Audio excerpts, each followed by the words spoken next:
Welcome back to Bottas Career Mode on F126. Today we're back for episode number 10 in Austria. We'll throw on an upgrade for the powertrain. We've got an ERS one available.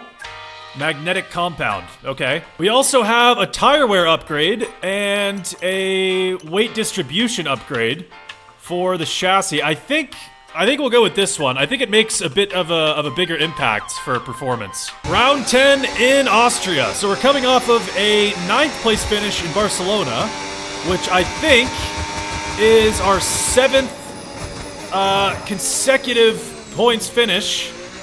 And I'm expecting points here as well. The car setup feels absolutely fantastic. I think we're going to have a lot more pace here than we did in Barcelona.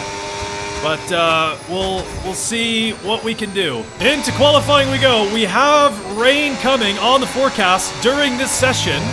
So I think we're really going to have one chance to set a time here. This lap needs to be a good one.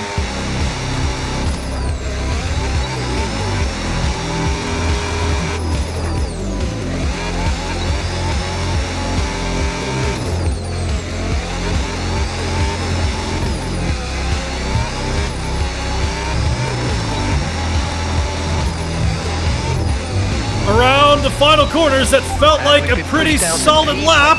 P3 for our first lap in Q1. That is exactly what we needed. The rain is coming soon. Okay, so we're bumped down to 9th place, but everyone has done their laps. The rain is coming. So that's going to be us on to Q2. Perez as well, both Cadillacs.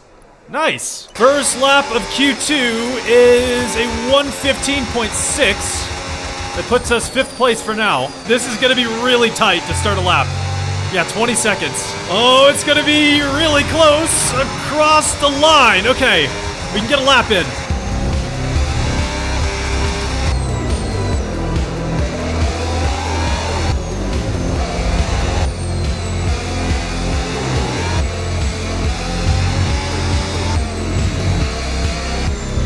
Up to the line, only 0.4 of improvement. We are P12, so it might be enough to make it through to Q3, 5th place. Okay, clearly the AI are not very good in the rain, especially in qualifying. This is our second qualifying with rain, and our second Q3 appearance. So there might be a chance for a good position here. First lap on the old set of tires will be a 1:15.1. That puts us P7. All right, we need a big improvement here. We need a good lap. We've got a fresh set of tires. We're down in 8th place, but with a big improvement, we might have a chance at something great here.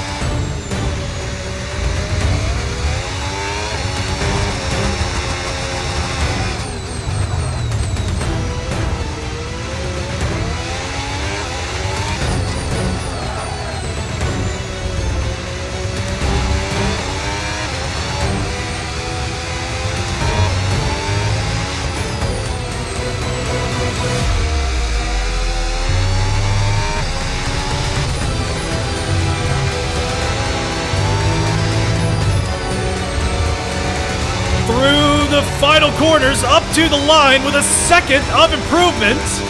And that should be a pretty good result. 3rd place. We're on the 2nd row. Oh my god. I cannot believe they're so bad in the rain. We're only 0.2 off of pole. That is absolutely nuts. I'm gonna do what I did in China here. I'm gonna leave this unedited. And I'll show you. It is 110 AI. They're just so bad in the wet for some reason. I mean, that's absolutely insane. The Cadillac in 3rd place. I mean, we got pole in China. Yeah, look, 110. I mean, they're so bad. All right, well, let's see what we can do with that. Well, apparently the inters are definitely a lot slower than the wets. I'm sure we're going to see a switch onto the inters pretty early on, because that's kind of what always happens. But we'll start on the wets, like everyone else. I don't really want to take a gamble here. Yeah, we've definitely got a lot of rain. It's supposed to clear up by the end of the race. The rain looks like it's going to be getting much lighter over the next 10 to 15 minutes. There should be more grip, but don't expect a dry track yet. Full wet seem like the best tyre for now. Okay, yeah, we're gonna have rain for quite a while. Okay, here we go. The rest of the field is formed up. We got both the McLarens in front of us, starting 3rd place around the RedBull Ring. The 5 red lights are on, and we are racing around Austria. Really good start off the line. We can already make a move past Lando, up into 1st place through the 1st corner, and that is us in the lead through turn 1. That is exactly the start I was hoping for. I assume we're gonna have to do a lot of defending this race, but once the dry line starts to form, we can use that, and it should be a bit easier to defend. But everyone behind us is in a much faster car. Lando is pretty close through turn 1. We might see a move from the McLaren. He's gaining on us up the hill, up into turn 3. We're gonna give him the inside. It's a lot easier to defend. Try to close the door on the McLaren a little wide, side by side through the corner. But we'll stay in 1st place and run away on the exit. The fuel is not going up as fast as I thought it would. So I think we're gonna have to do some major lifting into corners. Try to just completely go up the gas through there. Yeah, I think we underfueled the car. That's maybe gonna be an issue. Oh, the lifting and coasting is working. Little by little, we do have a gap behind, so we can afford a huge lift pretty much every lap down into turn 4. That seems to be helping a lot. Wait. Okay, mate, I'm afraid is that... Yeah, that's Lando in the pit lane. There's a bunch of cars in the pit lane. Is it time for the inters? He didn't say anything.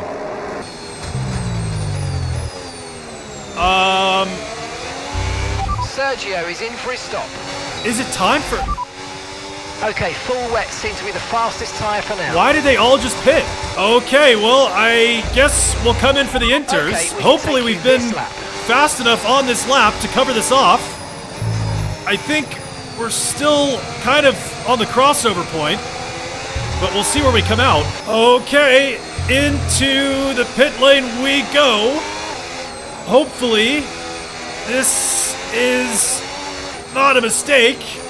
A little sketchy on the entrance. Okay, hopefully this is the right call. Here are the mustache mechanics, a little earlier than expected. On to the inters. We'll stay ahead of Piastri in the pit lane. Hopefully we stay ahead of the cars on track. Exiting the pit lane now, staying ahead of Antonelli. So keeping 1st place and on to the inters. The lifting and coasting is definitely not helping in terms of pace. I think if we had the proper amount of fuel, we might actually be starting to run away a little bit, but we have to lift into pretty much every corner. Oh, we've got a yellow flag behind. That might be someone out of the race. And if it is, if we can get a safety car, that would be huge. Okay, VSC. Slow down and maintain we can put the fuel mix into lean, and that should really help us out with the fuel saving. That is like exactly what we needed. This is absolutely perfect. We're almost back to positive on fuel, so that should save us a lot of lifting and coasting. Maybe give us a bit better pace. Come on, get back to positive. There we go. Oh, and it's ending too. Okay, that was that was really close. Oh, that was close. Well, the fuel situation is definitely looking better, but we still have a lot of faster cars behind. Piastri and Antonelli are sticking close. Yeah, we might see a move from Piastri here. He's gaining up the hill into turn 3. Again, we'll give him the inside. Just keep the dry line a little wide through the corner. Side by side with Piastri on the exits. We get way better traction out of that corner. I think we're going to see another move from Piastri here up into turn 3.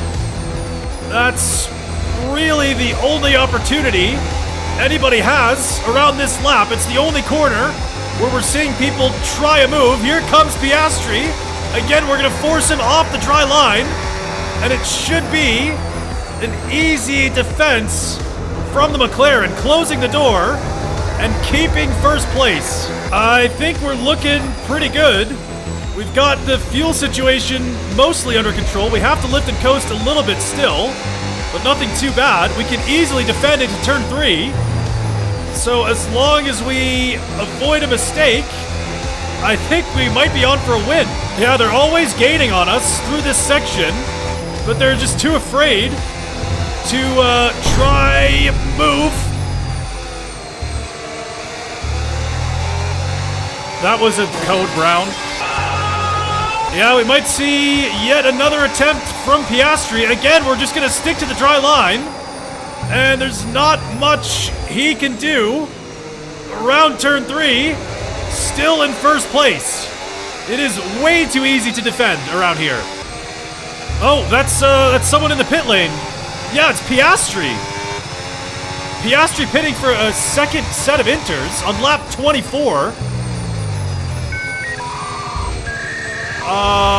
Is everyone else gonna do another stop? The tire wear's not that bad. There's just over 10 laps to go. I don't know why you'd go in. It looks like everyone stopped except both the Mercedes and both the Red Bulls are staying out. I think Antonelli is going to give it a try into turn 3. Should be another easy defense from a Mercedes. Way too deep. Locking up through the corners, side by side on the exit.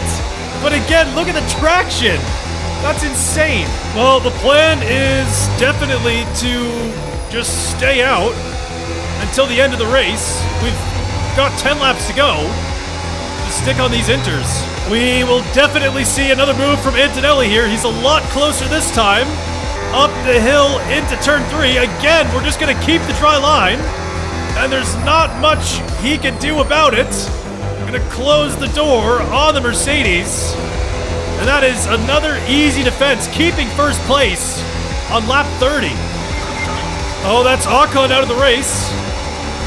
Another safety car would be nice for a bit more fuel saving and tire saving. Full battery, which means we can use more of it to gain performance. What are you talking about? I can't use it. It's disabled in the rain. Idiot. Oh yeah, there's Ocon off the track. I'm really surprised that's not a safety car. That is a terrible place to be parked. Oh god, I haven't checked the tire wear in a while. That's 65% on the back left. We've got Antonelli looking for a move on the inside. We can cover that off for now. But I didn't realize how bad this tire wear is. It's probably going to be hurting us for the rest of this race. Speaking of which, there's Antonelli again looking up the inside into turn 3. We can cover that off for now, but I am a bit worried about these tires. Yeah, we might be in a bit of trouble. It seems like we're losing pace. We've got Antonelli on the inside into the final couple corners. We can close the door on the Mercedes. On to lap 34, 68% on that rear left. I think we're going to see a move from Verstappen. There he goes, sneaking around the outside. We're going to have less options here. Going to try to beat him on the brakes. Really tight through turn 3, side by side. Verstappen pulls in front, but we are definitely close enough to try a move down into turn 4. We're going to send it up the inside on the Red Bull. Really tight through here as well, just sneaking up the inside, pulling ahead of Verstappen back into first place. But we really need to take care of these tires while defending. On to lap 35. Verstappen still very close behind, maybe looking up the inside. We're going to squeeze him to the right side of the track and close the door around turn 1. That should buy us a little bit of space. 72% on that rear left now. We still have another lap to go, and we're definitely within puncture territory I'm really, really worried about that back left. Here we go around the final couple of corners and on to the final lap of the race. 75% tire wear on the rear left. Verstappen gaining down the straight. Gonna do the same thing here. Close the door around turn 1. That should buy us a little bit of time into turn 3. I'm really hoping these tires can hang on. I'm trying to be as careful as I possibly can. No oversteer through the corner. And absolutely no wheel spin on the exit. Just trying to take care of these tires as much as I possibly can. But we've got Verstappen coming back around the outside. We're wheel to wheel with the Red Bull. Still side by side, trying to put the power down. Verstappen pulls in front, but we are definitely close enough to try and move down the inside, back up into first place. Around the final corner, Verstappen will be closing in, but it's not going to be enough. That's a P1 finish. Our first win of the season in the Cadillac. Oh my god, that got so crazy at the end. Oh boy. Woo! Bottas wins at the Red Bull Ring. The first win for Cadillac as well. That is insane. That got so crazy at the end. Oh, what a result. Well, I know I said this after Monaco, but I don't think anyone expected to see this. That is Bottas on the top step of the podium. Our first win of this career mode series, the first win for Cadillac. It was honestly kind of a boring race. I thought we had it unlocked. It got crazy at the end. Luckily, we can hold on. What a race. So that's now 8th place in the driver's standings. 59 points after round 10. We're beating Hajar. That makes no sense. Cadillac 5th place as well. Carrying the team right now. So that's 8 points finishes in a row and a podium in 2 of the last 3 races in the second slowest car. That's insane. I mean, granted, this time around, the AI, they can't really drive in the wet, so it's kind of cheap, but still, that's crazy. What's crazy, too, is I underfueled the car by a lot, and we had to do massive lifting into every single corner for pretty much the entire race. So if we didn't have to lift all the time, there's maybe a chance we would have won by a bigger margin by the end, which really should not be possible. The AI need to be way stronger in the wet.